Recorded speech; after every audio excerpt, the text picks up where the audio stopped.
अथ शान्तिकरणम्। ॐ शन्न इन्द्राग्नि भवतामहोभिः शन्न इन्द्रावरुणारातहव्या शमिन्द्रा सोमा सुविताय संयो शन्न इन्द्रापूषणा वाजसातौ ॐ शन्नो भग शमुना संसो अस्तु शन्न पुरन्दे शमु सन्तुरायः शन्न सत्यस्य सुयमस्य शंस शन्नो अर्यमा पुरुजातु अस्तु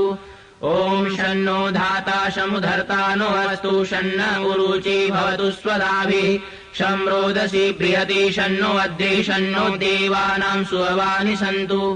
ॐ शन्नो अग्निर्ज्योतिरनीको अस्तु शन्नो मित्रावरुणावश्विनाशम् शन्न सुकृतां सुकृतानि सन्तु शन्न इशिरो अभिवातु वातः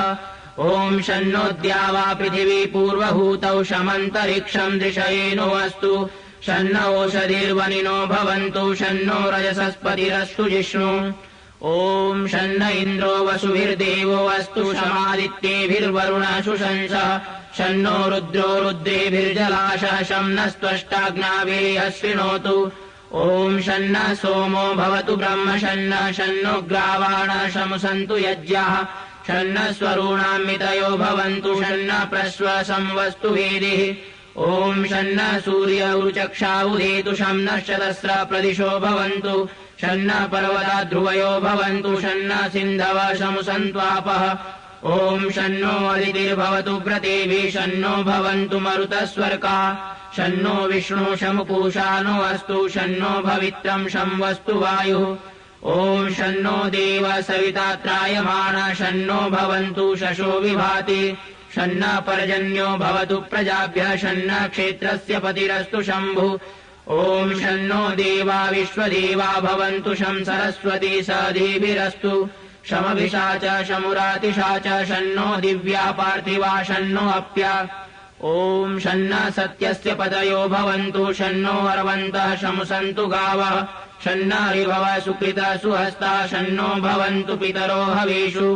ॐ शन्नो अजयेकपाद्देवो अस्तु शन्नो ईर्बुध्न्यः शं समुद्रः शन्नो अपाम्नपात्पेरुरस्तु शन्न पृश्निर्भवतु देवगोपा ॐ इन्द्रो विश्वस्य राजते शन्नो अस्तु द्विपदे शं चतुष्पदे ॐ शन्नो वातः पवतां शं नस्तपतु सूर्यः शन्नः कनिक्रदद्देवः पर्जन्यो अभिवर्षतु ॐ आहानिशं भवन्तु नः शं रात्रिः प्रतिधीयताम् शन्न इन्द्राग्नि भवतामवोभिः शन्न इन्द्रावरुणारातहव्या शन्न इन्द्रापूषणा वाजसातौ शमिन्द्रा सोमा सुविताय संयोः ॐ शन्नो देवीरभिष्टय आपो भवन्तु पीतये संयोरभिस्रवन्तु नः ॐ द्यौः शान्तिरन्तरिक्षं शान्तिः पृथिवी शान्तिरापः शान्तिरोषधयः शान्तिः वनस्पतयः शान्तिर्विश्वे देवाः शान्तिर्ब्रह्म शान्तिः सर्वं शान्तिः शान्तिरेव शान्तिः सा मा शान्तिरेधि ॐ तच्चक्षुर्देवहितं पुरस्तात् शुक्रमुच्चरत् पश्येम शरदः शतं जीवेम शरदः शतं शृणुयाम शरदः शतं प्रब्रवाम शरदः शतमदीनास्याम शरदः शतं भूयश्च शरदः शतात् ॐ यज्जाग्रतो दूरमुदयति दैवं तदु सुप्तस्य तथैवैति दूरङ्गमं ज्योतिषां ज्योतिरेकं तन्मे मनः शिवसङ्कल्पमस्तु ॐ येन कर्माण्यपसो मनीषिणो यज्ञे कृण्वन्ति विदधेषु धीराः यदपूर्वं यक्षमन्तः प्रजानां तन्मे मनः शिवसङ्कल्पमस्तु ॐ यत्प्रज्ञानमुत चेतो धृतिश्च यज्ज्योतिरन्तरमृतं प्रजासु यस्मान्नरिते किञ्चन कर्म क्रियते तन्मे मनः शिवसङ्कल्पमस्तु ॐ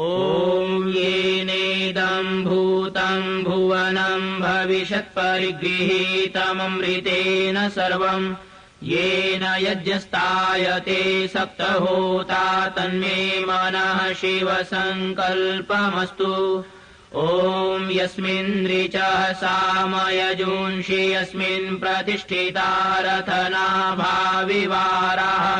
यस्मिंश्चित्तम् सर्वमूतम् प्रजानाम् तन्मे मनः शिवसङ्कल्पमस्तु ॐ सुषारथिरश्वानि वयन्मनुष्यान्नेनीयतेभिषुभिर्वाजिन इव हृत्प्रतिष्ठम् यदजिरम् जविष्टम् तन्मे मनः शिवसङ्कल्पमस्तु ॐ स नः पवस्वशं गवे शं जनाय शमर्वते शं राजन्नोषधीभ्यः ॐ अभयम् नः करत्यन्तरिक्षमभयम् द्यावा पृथिवी उभे इमे अभयम् पश्चादभयम् पुरस्तादुत्तरादधरादभयम् नो अस्तु ॐ अभयम् मित्रादभयममित्रादभयम् ज्ञातादभयम् परोक्षात् अभयम् नक्तमभयम् दिवानः सर्वा आशा मम मित्रम् भवन्तु इति शान्तिकरणम्।